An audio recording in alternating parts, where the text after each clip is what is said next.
बिस्मिल्लाहिर्रहमानिर्रहीम अस्सलाम वालेकुम। My self Khizar Ahmad Usama MK preparation के प्लेटफॉर्म से आपसे मुखातिब हूँ। स्टूडेंट, आज के सेशन में जो हमारा वेव्स का रिमेनिंग पार्ट था उसको डिस्कस करेंगे और स्टार्ट करेंगे with the reflection of the wave. Reflection of the waves की बात करें तो the bouncing back of the wave, bouncing back of a wave from the boundary of a certain medium is called reflection। कि जब एक wave एक medium से दूसरे मीडियम में जाती है तो दूसरे मीडियम की बाउंड्री से वो वेव टकरा कर वापस आ जाती है। ये जो बाउंस बैक करना है, जो टकरा कर वापस उसी मीडियम में आ जाना है, इसको हम रिफ्लेक्शन ऑफ द वेव्स कहते हैं। तो सबसे पहले हम बात करेंगे मैकेनिकल वेव्स की। जैसे कि आपको पता है कि वेव्स जो है हम उसको दो कैटेगरीज में डिवाइड करते हैं, मैकेनिकल वेव्स और इलेक्ट्रोमैग्नेटिक वेव्स। मैकेनिकल वेव्स ऐसी वेव्स हैं जिनको ट्रैवल करने के लिए मीडियम की जरूरत होती है, जबकि इलेक्ट्रोमैग्नेटिक वेव्स ऐसी वेव्स हैं जिनको ट्रैवल करने के लिए मीडियम की जरूरत नहीं होती। तो बात करें मैकेनिकल वेव्स की, तो उसकी रिफ्लेक्शन को समझने के लिए इस पिक्चर को गौर से देखें। यहाँ पर हम दो केसेस को डिस्कस कर रहे हैं, दो केसेस को। सबसे पहला केस जो है उसके अंदर हम एक जो है वो डोरी लेते हैं, एक स्लिंग लेते हैं और उसको दीवार के साथ एक रिजिड वॉल के साथ बांध के उसको एक झटका देते हैं, उसके अंदर वेव प्रोड्यूस करते हैं। अब जैसे ये वेव अप्रोच करेगी टू द वॉल तक, जब जैसे ये अप्रोच करेगी, अब चूंकि इसका ये वाली जो साइड है ये फिक्स है वॉल के साथ, और जब ये वेव यहां पर तक अप्रोच करेगी तो इसकी एनर्जी कोशिश करेगी कि डोरी को ऊपर की जानब उठाए, इस रस्सी को ऊपर की जानब उठाए। पर चूंकि वॉल फिक्स है तो ये उसको ऊपर जाने के बजाय नीचे की जानब खींचेगी, जिसके नतीजे में ये वेव इसके साथ टकराएगी। कुछ एनर्जी जो इसकी यहाँ पर डिसिपेट होगी और इसके मोमेंटम की वजह से, चूंकि ये इमूवेबल है, इस को ये जो वेव रिटर्न होगी, ये रिटर्न होगी with the phase shift of 180 degrees, यानी कि 180 डिग्री के फेज शिफ्ट के साथ ये चेंज हो जाएगी। इसका क्रस्ट जो है वो ट्रफ बन जाएगा और ये वेव टकराकर रिफ्लेक्ट बैक वापस हो जाएगी। ऑन दी अदर हैंड, जो हमारे पास दूसरा केस है, उसके अंदर हम इस सिरे को फिक्स नहीं कर रहे। इसमें हम अब क्या कर रहे हैं कि हम वेव को एक छल्ले के साथ, एक रिंग के साथ बांध रहे हैं और वो रिंग जो है वो एक रॉड के अंदर है और ऊपर नीचे मूव कर सकता है। तो जब इस केस में जो वेव है वो अप्रोच करेगी, यहां पर जब अप्रोच करेगी तो इस वेव के क्रस्ट की वजह से वो इस छल्ले को ऊपर की तरफ उठाएगी। अब चूंकि छल्ला फिक्स नहीं है, ये रिंग फिक्स नहीं है, तो ये वेव ऊपर की तरफ, ये छल्ला ऊपर की तरफ जाएगा और ऊपर जाके वैसे ही एनर्जी को वापस ट्रांसमिट करेगा और बगैर किसी फेज शिफ्ट के जो वेव है वो वापस चली जाएगी। इसका मतलब ये हुआ कि अगर जो वेव है वो डेंसर मीडियम की तरफ जाती है, ये लाइटर मीडियम में हवा, लाइटर मीडियम लाइटर से डेंसर मीडियम की तरफ जाती है, तो इसमें 180 का जो फेज शिफ्ट है वो आ जाता है। But on the other hand, अगर वेव लाइटर मीडियम में जाती है तो उसमें बगैर किसी फेज शिफ्ट के वेव जो है वो बाउंस बैक हो जाएगी। ये तो बात थी मैकेनिकल वेव की। यही फिनोमेना इलेक्ट्रोमैग्नेटिक वेव्स के साथ भी आता है कि जब इलेक्ट्रोमैग्नेटिक वेव्स हैं वो डेंसर से लाइटर या लाइटर से डेंसर मीडियम में आते हैं तो उनकी भी जो फ्रीक्वेंसी और एम्पलीट्यूड है उसमें फर्क पड़ जाता है। अब हम बात कर लेते हैं जी साउंड वेव की रिफ्लेक्शन की। तो जिस तरह बाकी वेव्स जो वो रिफ्लेक्ट होती है, वैसे ही साउंड वेव भी जब किसी बैरियर से टकराती हैं तो वापस रिफ्लेक्ट बैक हो जाती हैं। वो बैरियर डिपेंड करता है कि वो बैरियर कैसा है और टकरा कर वापस जो जा रही है तो उसको ऑब्जर्व करने वाला ऑब्जर्वर जो है वो कितने डिस्टेंस पर है। बट साउंड वेव ऑब्वियसली ये भी रिफ्लेक्ट बैक होती हैं।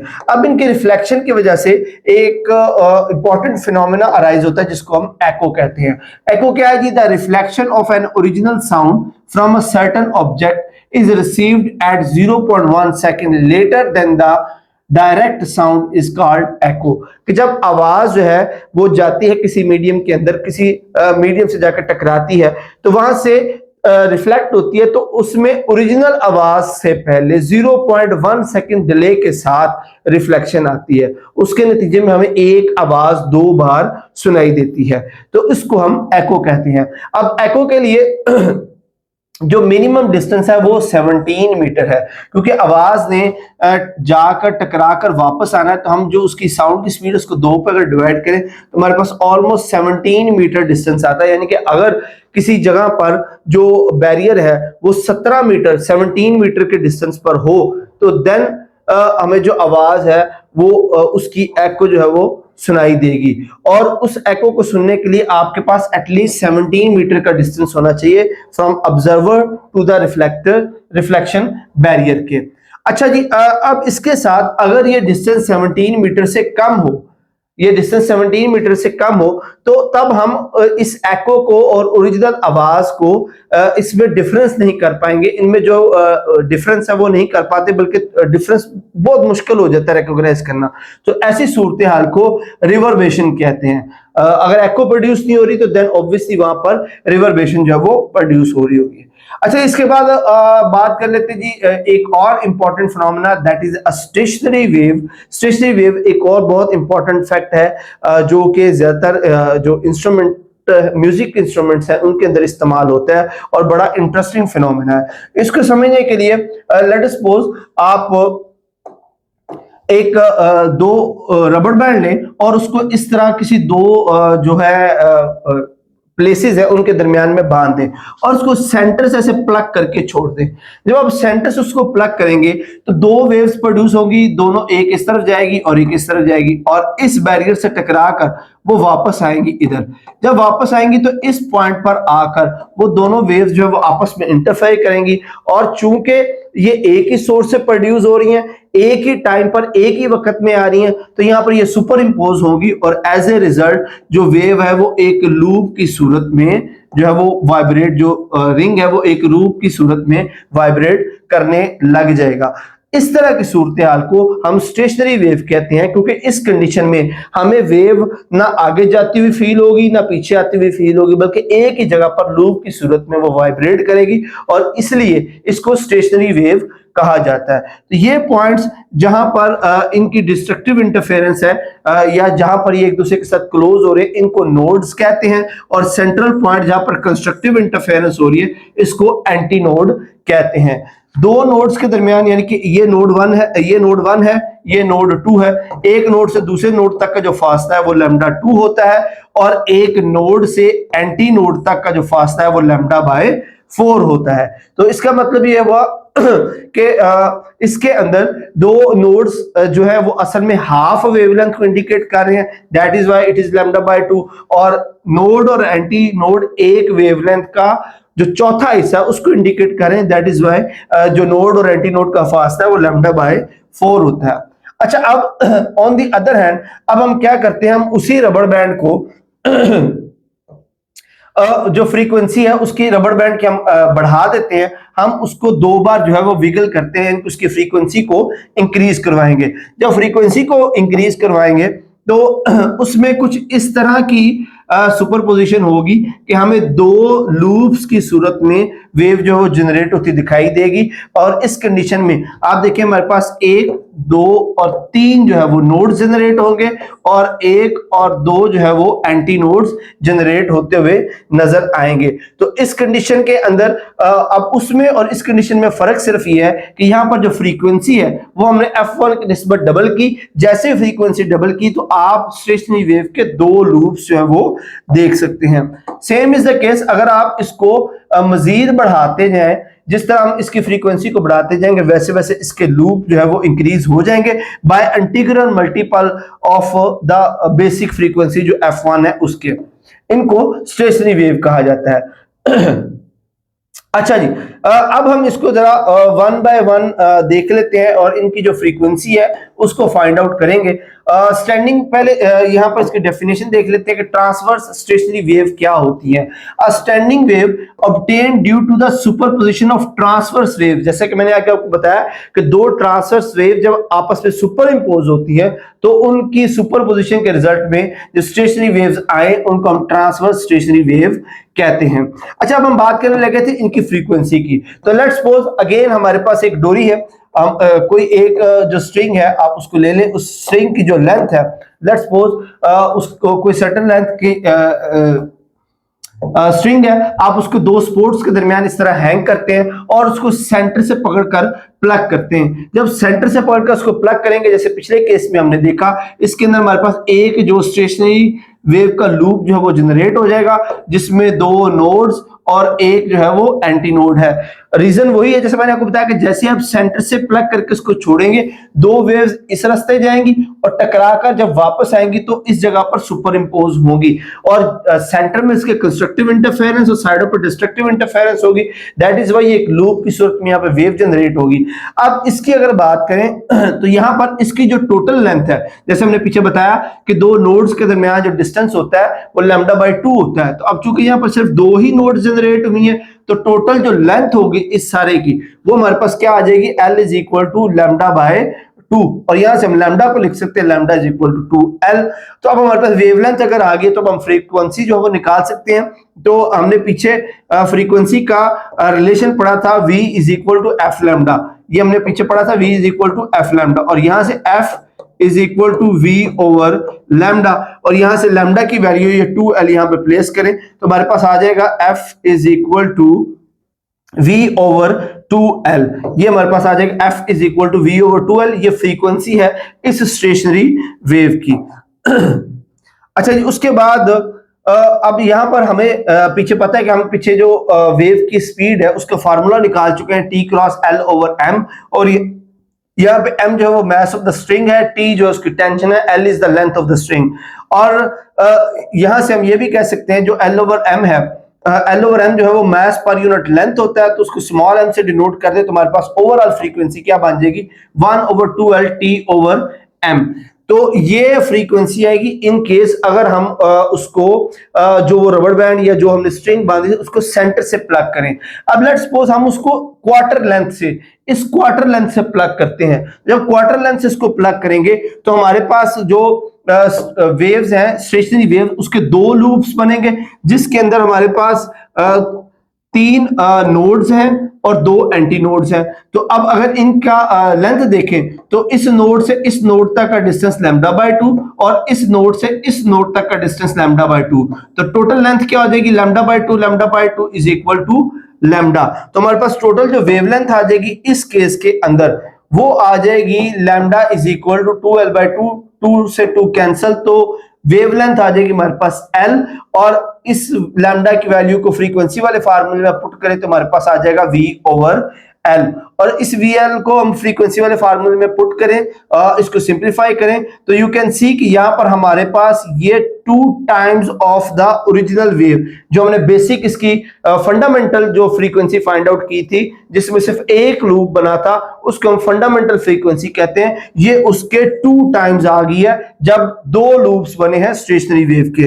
लेट्स सपोज अब हम इसको 1/6 पर प्लग करके इसको छोड़ते हैं तो अगेन हमारे पास इस सूरत हाल में जो वेव बनेगी उसके 3 लूप्स बन जाएंगे, स्टेशनरी वेव के 3 लूप्स बन जाएंगे। यहां पर हमारे पास 1 2 3 और 4 जो है वो नोड्स बन जाएंगे। तो again this is λ/2, this is again λ/2, this is again λ/2, तीनों को जमा करें तो हमारे पास जो टोटल लेंथ आ जाएगी दैट इज 3 λ/2। लेंथ हमारे पास क्या आ जाएगी 3 लेंथ हमारे पास आ जाएगी 3 λ/2 और यहां से lambda is equal to 2L/3। इस लैम्डा की वैल्यू को हम अगेन फ्रीक्वेंसी में पुट करेंगे, सॉल्व करेंगे, सिंपलीफाई करेंगे, we will have F3 is equal to 3F1। तो इसका मतलब ये हुआ कि जैसे जैसे लूप्स बढ़ते जा रहे हैं, जब हमारे पास स्टेशनरी वेव का लूप 1 था तो हमारे पास फ्रीक्वेंसी जो F1 थी जो फंडामेंटल फ्रीक्वेंसी थी which is equal to V over 2L और उसके बाद हमारे पास जो लूप्स है वो 2 हो गए तो फ्रीक्वेंसी हमारे पास जो थी वो होगी 2 ऑफ F1 और उसके बाद हमारे पास 3 लूप्स थे तो हमारे पास जो फ्रीक्वेंसी थी वो होगी 3F1। तो you can C with the increase of a loop frequency भी इंटीग्रल मल्टीपल उसके बढ़ती जा रही है, 1F 2F 3F 1 टाइम जो है वो इंक्रीज होती जा रही है। तो अगर हम इसको n टाइम तक बढ़ाएं तो हमारे पास जो फाइनल फ्रीक्वेंसी आ जाएगी for the nth loop that is equal to Fn is equal to n times of F1 और F1 की वैल्यू क्या थी 1/2L T ओवर M। तो ये हमारे पास आर्बिट्रेरी जो हमारे पास nth लूप्स बनाने वाली जो स्टेशनरी वेव है उसकी फ्रीक्वेंसी हम यहां से निकाल सकते हैं। अब इन सारी चीजों को कंक्लूड करें ये जो हम यहाँ पर कैलकुलेट कर चुके हैं, तो हम यहाँ पर से दो कंक्लूजन निकाल सकते हैं। The string always resonate in whole segment where a segment is the distance between the two adjacent node, यानी कि वो जो लूप्स बन रहे थे हम उसको सेगमेंट कह रहे हैं। तो पूरी की पूरी जो स्ट्रिंग है वो इन्हीं सेगमेंट्स के साथ रेजोनेट करती है, चाहे उसको कहीं से भी प्लग कर लें। दस a string fastened firmly at its two end will resonate only if it is a whole number multiple of half wavelength, यानी कि अगर कोई स्ट्रिंग हो और वो दोनों एंड से बांधी गई हो तो उसको वो जब भी हम उसको रेजोनेट करवाएंगे तो वो सेगमेंट्स की सूरत में जो स्टेशनरी वेव के सेगमेंट्स है उनकी सूरत में करेगी, और उसकी जो वेवलेंथ है वो कुछ इस तरह से हमारे पास आएगी, क्योंकि फर्स्ट लूप के लिए λ/2, सेकंड लूप के लिए 2 λ/2, 3 λ/2, 4 λ/2 and up to so on n λ/2, यानी कि n λ/2 का इंटीग्रल मल्टीपल होगा जैसे जैसे उसके लूप्स जो हैं वो बढ़ते जाएंगे। सेकंड ये है, we also see that as a string vibrate in more and more loops its frequency goes on increasing, यानी कि जैसे जैसे इसके लूप्स बढ़ते जाएंगे इसकी फ्रीक्वेंसी बढ़ती जाएगी, क्योंकि फर्स्ट जो हमने सेकंड फ्रीक्वेंसी निकाली थी that is 2 times of f1, third frequency जो हमारी थी वो 3 times of f1, which means कि जैसे जैसे इसके लूप्स बढ़ रहे हैं इसकी फ्रीक्वेंसी भी बढ़ती जाएगी।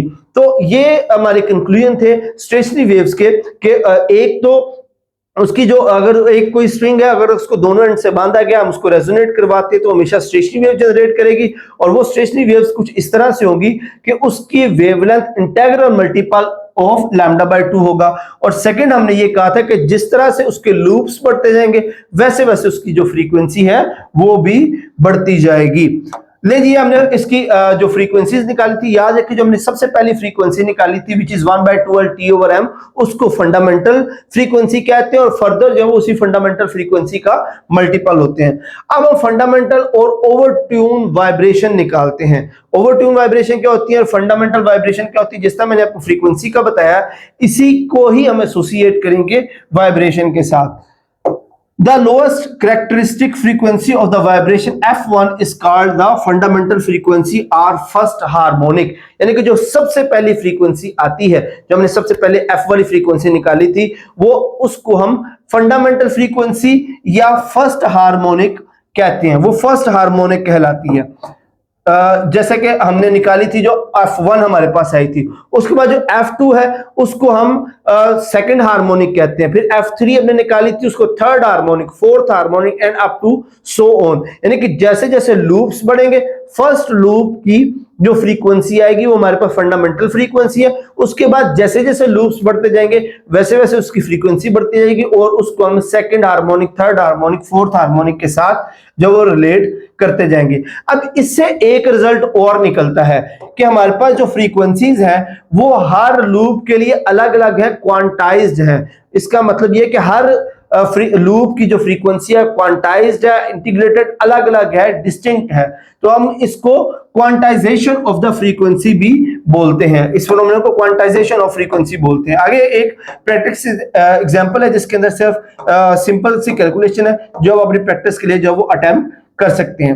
अच्छा जी, ये तो हमने बात की थी कि स्ट्रिंग के अंदर जो रेजोनेंस हो रही होती है उसके अंदर स्टेशनरी वेव जनरेट्स होती हैं, बट अब हम बात कर लेते हैं एयर कॉलम के अंदर कि क्या एयर कॉलम के अंदर भी वेव जनरेट्स हो सकती हैं। तो बिल्कुल ऐसा पॉसिबल है। उसके लिए सेटअप देखें। इस सेटअप के अंदर आप देखिए कि एक ग्लास की ट्यूब है, उसके अंदर जो है ना वो वाटर फिल किया हुआ है, और किसी ट्यूनिंग फोक को वाइब्रेट करते ट्यूनिंग फोक को जैसे उसके ऊपर लेके आए तो इस वाटर कॉलम में एंटर होने वाली जो साउंड वेव है इस वाटर सरफेस से टकरा कर वापस जाएगी, और वापस जाने के इस प्रोसेस के दौरान ये रेजोनेट करेगी और स्टेशनरी वेव जो है वो जनरेट करेगी। रेजोनेंस का फिनोमेना जो है वो रेजोनेंस का फिनोमेना शो करवाएगी, और हम इस रेजरवायर के जरिए इस रेजरवायर को ऊपर नीचे करके इसका जो वाटर लेवल है इसको ऊपर नीचे कर सकते हैं, और इसके ऊपर नीचे करके हम इसकी जो रेजोनेंस की फ्रीक्वेंसी है उसको चेंज कर सकते हैं। एक कॉलम के अंदर बहुत सारी ऐसी प्लेसेस होती हैं वाटर लेवल की जिससे रेजोनेंस जो है वो प्रोड्यूस हो सकती है, और इसी रेजोनेंस को जो म्यूजिकल इंस्ट्रूमेंट है जैसे कि ऑर्गन है, फ्लूट है, ट्रॉम्बोन है, क्लैरिनेट है, इनके अंदर इस्तेमाल किया जाता है, क्योंकि ये भी हॉलो ट्यूब होती हैं और जब इनके अंदर एयर जो है वो ब्लो करवाई जाती है तो वो एयर भी सरफेस के साथ टकराकर रेजोनेट करती है और उसके अंदर जो है वो साउंड जो है वो क्रिएट होती है। तो उसके अंदर इस फिनोमेना को स्टडी करने के लिए हम जो इंस्ट्रूमेंट है ऑर्गन उसको डिस्कस करेंगे। और ऑर्गन बेसिकली एक हॉलो पाइप ही है जिसके अंदर हम हवा जो है वो ब्लो करते हैं और वो हवा जब टकराकर बाहर निकलती है तो वो आवाज जनरेट करती है, साउंड क्रिएट करती है ड्यू टू द रेजोनेंस। अब ऑर्गन पाइप जो वो दो तरह का होता है, first one is the closed organ pipe and second is open organ pipe.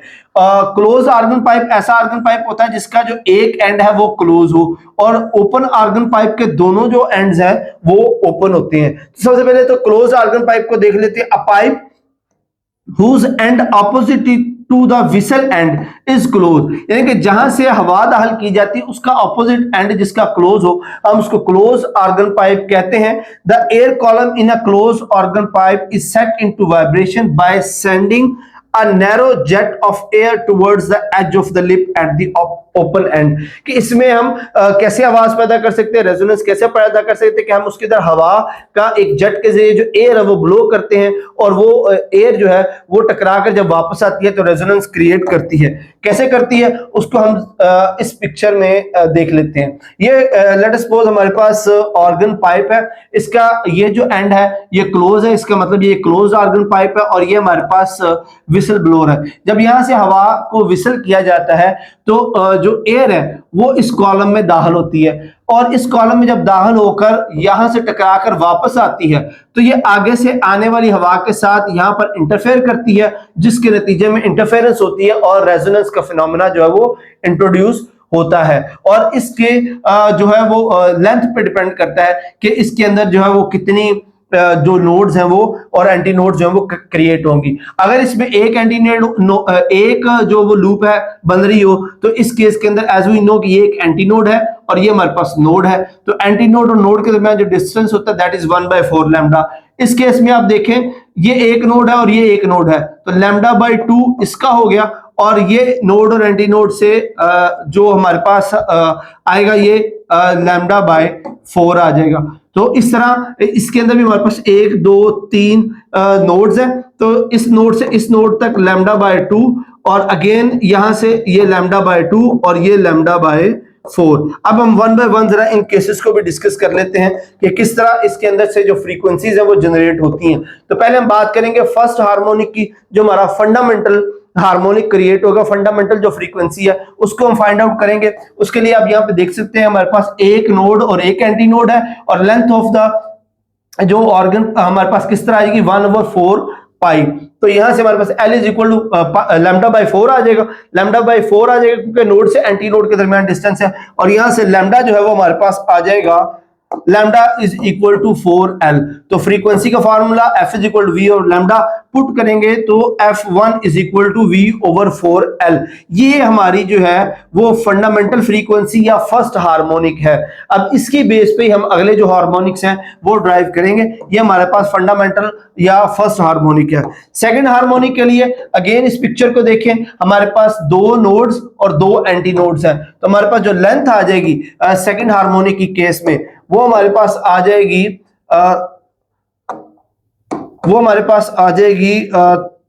Length is equal to λ/2 एक नोड से दूसरे नोड तक का फासला और λ/4 नोड से एंटी नोड तक फासला। तो टोटल हमारे पास हो जाएगा 3 λ/4 and lambda is equal to 4L/3। और यहां से इस लैम्डा की वैल्यू को हम पुट करेंगे फ्रीक्वेंसी के अंदर और ये हमारे पास आ जाएगी 3 टाइम्स ऑफ F1।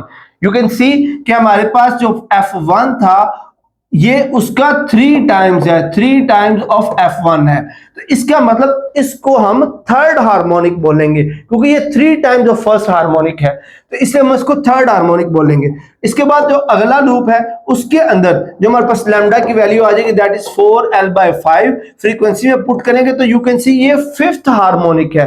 अब यहाँ पे आप देख सकते हैं कि ये ऑड नंबर के साथ इंक्रीज हो रही है। F1 then F3, then F5। ये ऑड नंबर्स के जो मल्टीपल है उसके साथ इंक्रीज हो रही है इन एन ऑर्गन पाइप। ये हम ऑर्गन पाइप की बात करें तो क्लोज्ड ऑर्गन पाइप के अंदर जो फ्रीक्वेंसी का इंक्रीज है वो ऑड नंबर्स के साथ बढ़ता जा रहा है, F1, F3, F5। तो ये तो था हमारे पास क्लोज ऑर्गन पाइप। अब हम देख लेते हैं जरा ओपन ऑर्गन पाइप। ये हमारे पास जनाब ओपन ऑर्गन पाइप है।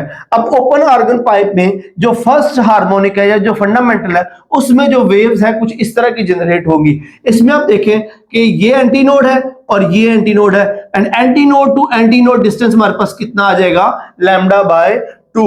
तो फर्स्ट हार्मोनिक की बात करें तो हमारे पास लेंथ आ जाएगी lambda by 2 and lambda is equal to L. Values को पुट करेंगे तो हमारे पास जो फंडामेंटल फ्रीक्वेंसी आ जाएगी that is equal to F1 is equal to V over 2L। ये हमारे पास जनाब फंडामेंटल या फर्स्ट हार्मोनिक आ गया। इसके बाद देखें जो सेकंड हार्मोनिक है उसके अंदर देखें दो नोड्स हैं, यानी कि ये लैम्डा बाय 2, लैम्डा बाय 4 ये और लैम्डा बाय 4 ये, तो ये मिलकर पूरा एक लैम्डा बना देंगे। तो सेकंड हार्मोनिक के लिए हमारे पास जो L is equal to lambda आ जाएगा और इसकी वैल्यू कंप्यूट करेंगे फ्रीक्वेंसी के अंदर। तो इसमें देखें कि ओपन ऑर्गन पाइप के अंदर जो सेकंड फ्रीक्वेंसी है that is 2 times of the first frequency, तो हम इसको सेकंड हार्मोनिक बोलेंगे। इस तरह थर्ड फ्रीक्वेंसी को देखें, third frequency is 3 times of F1। अब इसके अंदर ओपन ऑर्गन पाइप के अंदर ये एक एक का इंटीजर इंक्रीज हो रहा है। याद रखें जो क्लोज्ड ऑर्गन पाइप है उसमें जो हमने फाइंड आउट किया उसमें F1, 3F1, 5F1 and up to so on, इस जो है चेन से वो फ्रीक्वेंसीज जो इंक्रीज हो रही हैं। बट क्लोज ऑर्गन पाइप की बात करें तो उसके अंदर F1, 2F1, 3F1 और अप टू सो ऑन ऐसे चल रहा है। तो इस हिसाब से इसको अगर हम n तक लेके जाएं ये आ जाएगा NF1 और इसके अंदर आ जाएगा N+1F1। तो ये डिफरेंस है जी ओपन ऑर्गन पाइप और क्लोज ऑर्गन पाइप के अंदर जो स्टेशनरी वेव्स जो है वो जनरेट होती हैं। अच्छा, इसके बाद इसकी कुछ एग्जांपल्स हैं जो सिंपल जो है वो सिंपल मैथमेटिकल फार्मूलाज के अंदर वैल्यूज पुट करके कैलकुलेट की हुई है। अच्छा, उसके बाद जो नेक्स्ट हमारा टॉपिक है that is a Doppler effect. अच्छा, डॉपलर इफेक्ट क्या कहता है? डॉपलर इफेक्ट कहता है जी the apparent change in the frequency of the sound caused by the relative motion of either the source of the sound or listener or both is called the Doppler effect। Doppler effect ये कहता है कि अगर कोई sound का source हो और observer है तो साउंड सोर्स और ऑब्जर्वर की रिलेटिव मोशन की वजह से जो फ्रीक्वेंसी में चेंज आएगा उसको हम डॉपलर इफेक्ट बोलते हैं। कि ऑब्जर्वर और साउंड सोर्स जब मूव करते हैं तो उसकी वजह से फ्रीक्वेंसी में जो चेंजेस आते हैं उसको डॉपलर इफेक्ट कहा जाता है। और ये डॉपलर इफेक्ट नाम रखा गया था साइंटिस्ट के नाम पर, क्रिश्चियन जॉन डॉपलर, जिन्होंने 1842 में ये जो फ्रीक्वेंसी शिफ्ट है इसको ऑब्जर्व किया और दुनिया के साथ एक्सप्लेन किया। अब हम इसके जो डिफरेंट केसेस हैं वो डिस्कस करते हैं। सबसे पहले तो हम बात कर लेते हैं कि अगर सोर्स एंड ऑब्जर्वर दोनों स्टेशनरी हैं, सोर्स भी अपनी जगह पर मौजूद है, ऑब्जर्वर भी अपनी जगह पर मौजूद है, तो सोर्स से जितनी फ्रीक्वेंसी निकलेगी, सोर्स से जितनी वेव्स निकलेंगी वो पीरियोडिकली जो ऑब्जर्वर है उसके पास एज इट इज उसको मिलती रहेंगी। मतलब ये कि कोई फ्रीक्वेंसी में चेंज नहीं आएगा।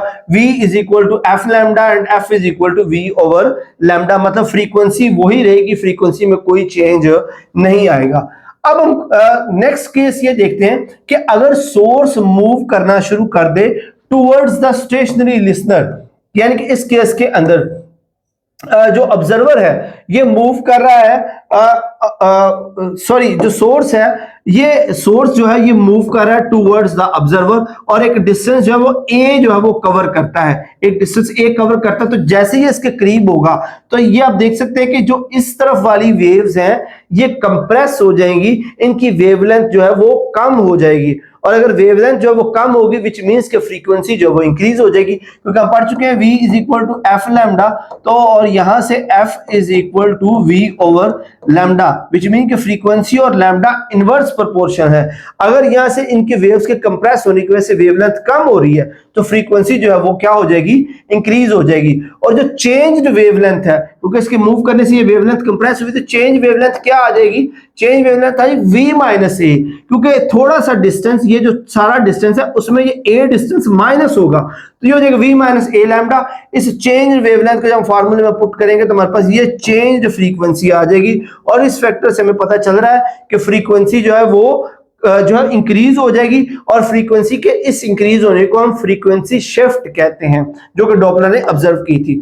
अब सेकंड केस के अंदर हम ये डिस्कस करते हैं कि जो सोर्स है वो अवे मूव कर रहा है। पहले केस में सोर्स मूव कर रहा था टुवर्ड्स द लिसनर, अब ये सोर्स इस ऑब्जर्वर से अवे मूव कर रहा है। जब अवे मूव करेगा तो इनके दरमियान जो डिस्टेंस है वो इंक्रीज हो जाएगा। यहां पर जब ये इधर को मूव करेगा, पहले डिस्टेंस v था, लेकिन जब इसने इधर को मूव किया, एक डिस्टेंस b कवर किया, तो ओवरऑल डिस्टेंस क्या हो जाएगा, v प्लस b। तो ओवरऑल जो डिस्टेंस है वो हो जाएगा v प्लस a। तो इस चेंज वेवलेंथ को इसके अंदर पुट करेंगे तो by this factor you can see कि फ्रीक्वेंसी जो है वो कम हो जाएगी, फ्रीक्वेंसी डिक्रीज हो जाएगी। तो हम यहां से कंक्लूड कर सकते हैं कि अगर सोर्स ऑब्जर्वर से अवे मूव कर रहा हो तो फ्रीक्वेंसी जो है वो कम हो जाएगी, पिच भी उसकी कम हो जाएगी। अच्छा, तीसरा केस है कि लिसनर मूव करे टुवर्ड्स द सोर्स। अब इस केस के अंदर ये हमारे पास लिसनर है, ये सोर्स है, और लिसनर मूव कर रहा है टुवर्ड्स द सोर्स। तो यू कैन सी कि जब ये मूव करेगा there is a change in the distance, तो ये प्लस, थोड़ा सा डिस्टेंस जो है वो प्लस हो जाएगा सोर्स का, जो ऑब्जर्वर जो मूव करके हुए जा रहा है, तो थोड़ा सा जो डिस्टेंस है वो प्लस हो जाएगा। तो अगेन वी कैन सी कि जो फ्रीक्वेंसी है वो इंक्रीज हो जाएगी। जैसे ही ऑब्जर्वर जो है वो सोर्स के करीब जाएगा उसकी फ्रीक्वेंसी जो है वो इंक्रीज हो जाएगी।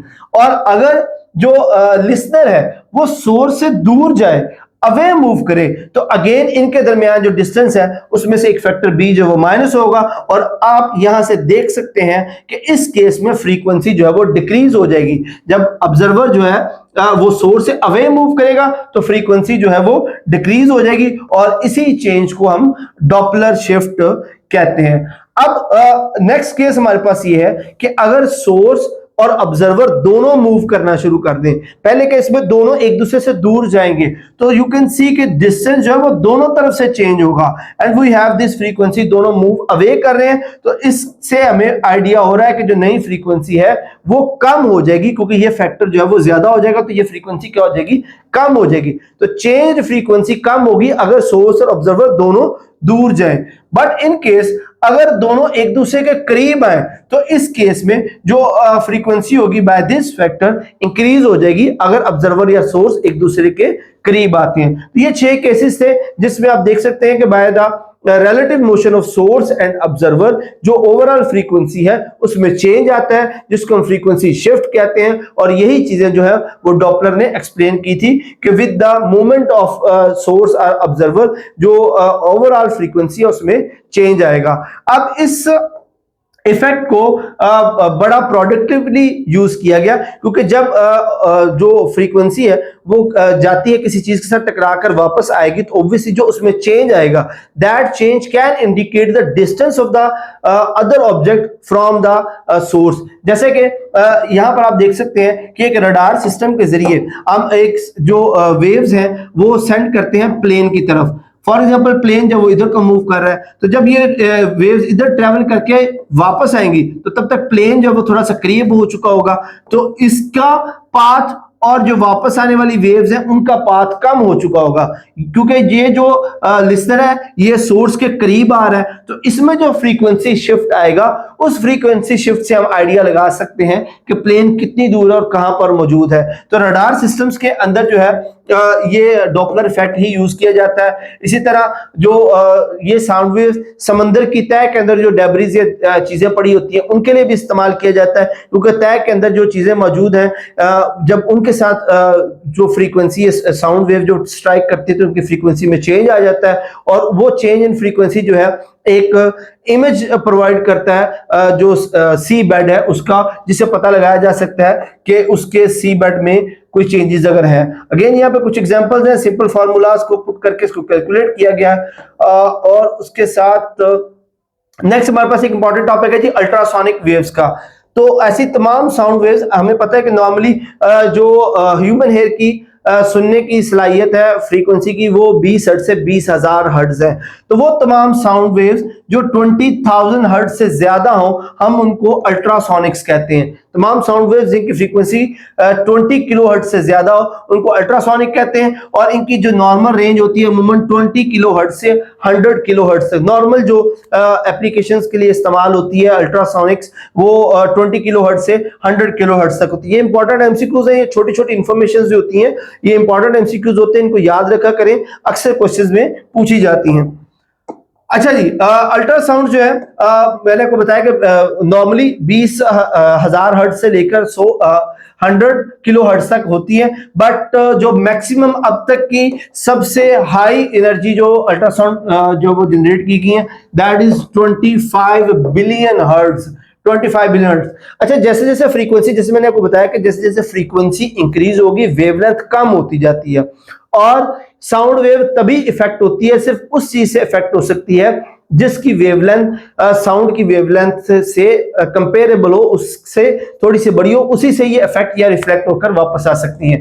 तो चूंकि इनकी फ्रीक्वेंसी बहुत ज्यादा होती है, इसका मतलब इनकी जो एनर्जी है वो बहुत ज्यादा होती है, और जो मैक्सिमम मैंने आपको बताया कि अभी तक जनरेट की गई है वो 25 बिलियन हर्ट्ज वाली, उनकी जो वेवलेंथ है वो तकरीबन 10 की पावर -8 मिलीमीटर होती है, 8 मीटर होती है, और जो विजिबल रेंज है वो 10 पावर -6 मीटर तक होती है।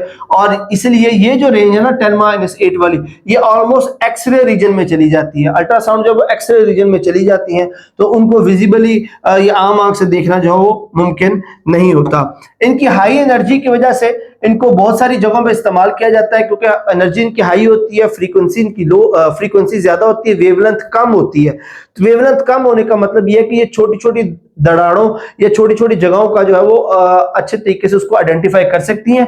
दैट इज वाई इनको इस्तेमाल किया जाता है जो बड़ी बड़ी मशीन्स होती हैं उनके स्ट्रक्चर्स में फ्लॉज ढूंढने के लिए, क्रैक्स ढूंढने के लिए, क्योंकि वेवलेंथ जो है वो बहुत छोटी हो जाती है। तो ये छोटे से छोटा डिफेक्ट या छोटे से छोटा जो फ्लॉ है उसके बारे में भी इंफॉर्मेशन प्रोवाइड कर देती हैं।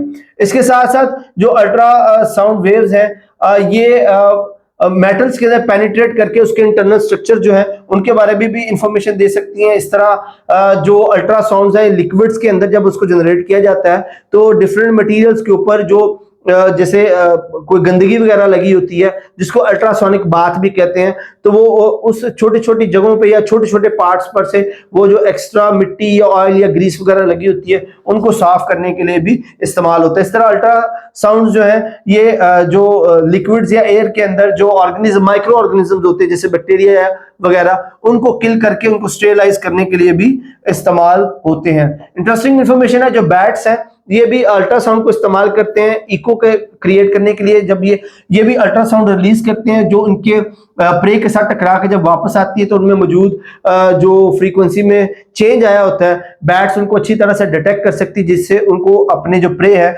अपने शिकार के बारे में इंफॉर्मेशन मिल सकती है।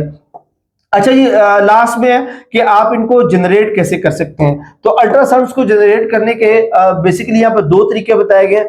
पहला तरीका तो ये है कि उसको एक क्रिस्टल है जिसको पीजो इलेक्ट्रिक क्रिस्टल कहा जाता है, उसको इलेक्ट्रिकल सिग्नल प्रोवाइड किया जाता है। और ये पीजो क्रिस्टल जो है, पीजो इलेक्ट्रिक क्रिस्टल, इसकी खासियत ये है कि जब इसको इलेक्ट्रिक सिग्नल प्रोवाइड किया जाता है ये उस इलेक्ट्रिक सिग्नल को मैकेनिकल सिग्नल में कन्वर्ट करता है और अल्ट्रासाउंड जो है वो जनरेट करता है। और दूसरा तरीका जो है वो मैग्नेटिक फील्ड अप्लाई करने का तरीका है, जिसमें एक स्पेशल क्रिस्टल को मैग्नेटिक फील्ड अप्लाई किया जाता है और वो क्रिस्टल उस मैग्नेटिक फील्ड को रिसीव करके जो है वो अल्ट्रासाउंड जो है वो जनरेट करता है। इनको डिटेक्ट करने के जिस तरह इनको डिटेक्ट करने के भी दो तरीके हैं।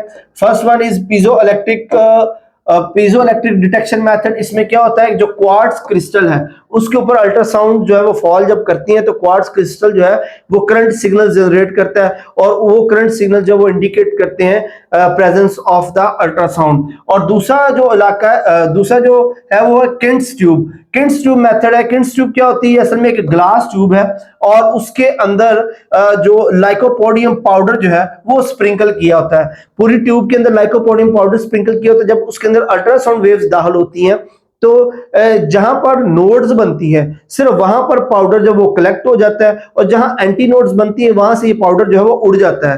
तो ये इस चीज की डिटेक्शन होती है कि इसके अंदर जो है वो अल्ट्रासाउंड जो है वो पेनिट्रेट करेगी। So that's it for the session. Hopefully session जो आपके लिए बड़ा मुफीद रहा होगा। अगर आपके ज़हन में कोई सवालात हो तो आप कमेंट सेक्शन में पूछ सकते हैं। नेक्स्ट सेशन तक के लिए अपना बहुत सारा ख्याल रखिएगा। अल्लाह हाफिज।